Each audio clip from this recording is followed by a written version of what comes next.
Então saímos da trigonometria do triângulo e entramos finalmente na trigonometria do círculo. Sobre a trigonometria do círculo, antes de começarmos a falar, tenho duas observações para deixar. A primeira é a seguinte: nós, quando estamos falando da trigonometria no triângulo, nós não falamos em cima de um triângulo qualquer. Quando nós falamos de seno, cosseno e tangente, nós temos que levar em consideração para começar o quê? Que é um triângulo retângulo, ou seja, é um triângulo que nós temos algum controle sobre as medidas, sobre as características envolvendo aquele triângulo. Então, na trigonometria do círculo ou da circunferência, nós também não vamos fazer sobre uma circunferência qualquer. A trigonometria que nós vamos criar aqui, baseada na circunferência, para calcular senos e cossenos e tangentes e qualquer razão trigonométrica de ângulos, ela também vai ser em cima de uma circunferência com características controladas, com algumas características de partida conhecidas que tenha que serão essenciais mais para frente na hora de falarmos sobre essas razões trigonométricas. E nós teremos um caminho a seguir. Nós vamos estudar o círculo trigonométrico, tentar entender o que é esse círculo, depois entender o que são os ângulos no círculo trigonométrico, para finalmente entender o que é um seno e um cosseno, e aí sim partir para o principal da trigonometria do círculo, que é estudar o seno e cosseno daqueles ângulos, seno, cosseno e tangente, daqueles ângulos principais, que são os ângulos notáveis, igual nós estudamos lá em trigonometria do triângulo, que é os 30, 45 e 60. Só que aqui na trigonometria do círculo nós teremos mais ângulos notáveis. Não serão só apenas o 30, 45 e 60. Haverão é, outros ângulos a serem considerados. Então, vamos lá, partindo para o começo. O que é o círculo trigonométrico? O círculo ou circunferência trigonométrica é um círculo ou uma circunferência que vai ter, passando pela origem do círculo ou da circunferência, nós teremos o plano cartesiano, então a origem da circunferência também será a origem do plano cartesiano. Aqui eu tenho o eixo y das ordenadas e o eixo x das abscissas. O ponto de cruzamento aqui do eixo das abscissas com a circunferência será a origem dos arcos que nós vamos gerar, dos arcos e ângulos, e a extremidade vai ser gerada em cima dessa circunferência. Nós sempre vamos considerar os arcos sendo gerados em cima dessa circunferência. Além disso, essa circunferência vai ter sempre o raio unitário. Não importa a unidade de medida, nós vamos sempre considerar que o raio dessa circunferência é igual a 1. Uma unidade, de qualquer que seja. A origem dos arcos é a mesma que a origem, o ponto de cruzamento das abscissas com a circunferência. Todo o arco vai ter o início dele sendo marcado aqui a partir dessa origem A. E nós teremos quatro quadrantes. Quatro quadrantes. O primeiro quadrante seria o primeiro e segundo quadrante são os dois superiores. O terceiro e o quarto, igual no plano cartesiano normal, o terceiro e o quarto são os dois inferiores. Essa seria a circunferência trigonométrica, ela sempre terá essas características.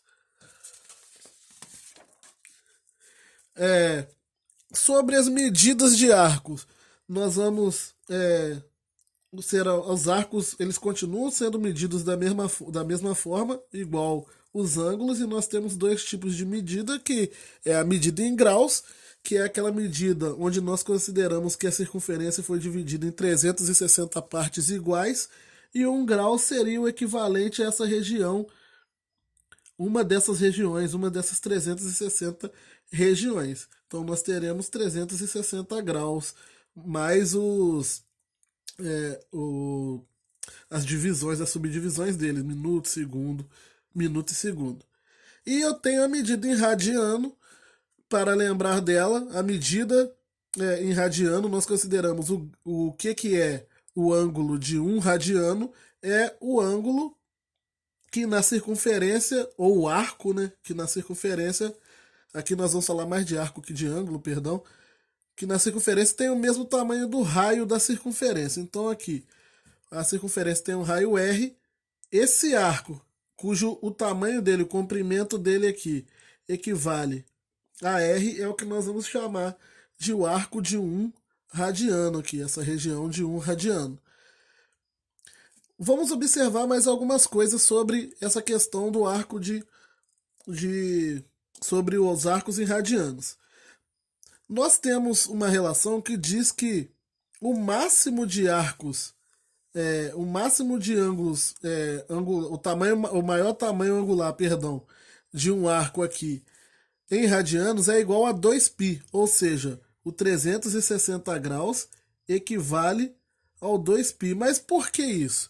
Nós temos que observar o seguinte: a circunferência, o tamanho total dela equivale a 2πr, o comprimento da circunferência toda. O comprimento da circunferência é sempre igual a 2πr, 2 vezes π vezes o raio. Isso quer dizer o quê? É que se você fosse dividindo a circunferência em pedaços do tamanho do raio, iriam caber aqui nessa circunferência o equivalente a 2π vezes esse raio. Acabou que os meus ficaram maiores aqui. Mas eu teria o equivalente a 2π raios desses, 2π arcos desses, ou melhor, perdão, eu teria 1, 2, 3, 4, 5, 6 arcos desses, do tamanho do raio, porque 2πr e o π é 3,14 aproximadamente. Então, se o π é 3,14, 2 vezes isso vai dar aproximadamente 6,28. Então eu conseguiria colocar 6 arcos desses dentro da circunferência e sobraria um pedacinho aqui, que é esse equivalente ao que está sobrando aí, os 6,28, alguma coisa, são infinitas casas decimais. Então por isso que na circunferência, os 360 graus, quando medidos em radianos, eles não dão uma medida exata, uma medida certinha, igual aqui acontece em graus. Eu consegui dividir em 360 partes iguais.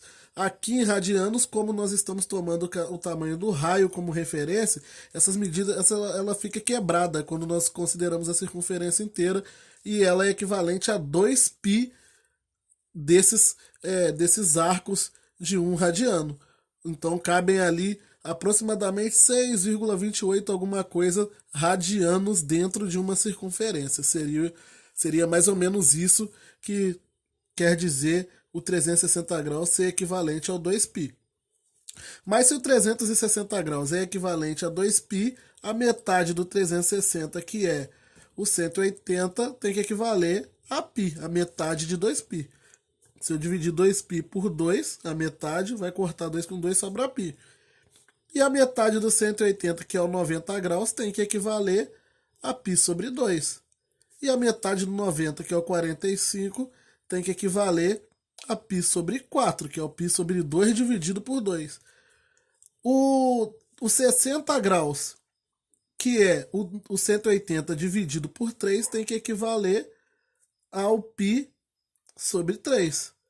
E o 30 graus, que é o 90 dividido por 3, ou melhor, o 180 dividido por 6, 30 graus é a mesma coisa que dividir o 180 por 6, teria que ser equivalente em radiano a π sobre 6. Eu queria mostrar isso aqui para indicar que você pode observar uma relação de proporcionalidade direta do ângulo em graus para o ângulo em radianos. E sempre que nós temos relações de proporcionalidade direta, nós podemos utilizar regra de 3 para relacionar essas medidas. Então, sempre que eu precisar encontrar uma medida em graus ou uma medida em radianos, eu posso usar a regra de 3, tendo como parâmetro alguma dessas aqui. A mais comum é utilizar o 180 equivalente a π. E aí, toda vez que eu precisar achar um ângulo, por exemplo, um valor dele em radianos, imagina que eu estou com 180, que é equivalente ao π, e eu quero achar o 120 em radianos. Eu não sei esse valor. Eu posso aplicar a regra de 3 aqui, multiplicar cruzado e encontrar o valor de π, né? O valor de x, que nesse caso aqui vai me falar que x é igual a 120 vezes π sobre 180. E aí eu posso simplificar o 120 e o 180 até chegar no valor do ângulo x.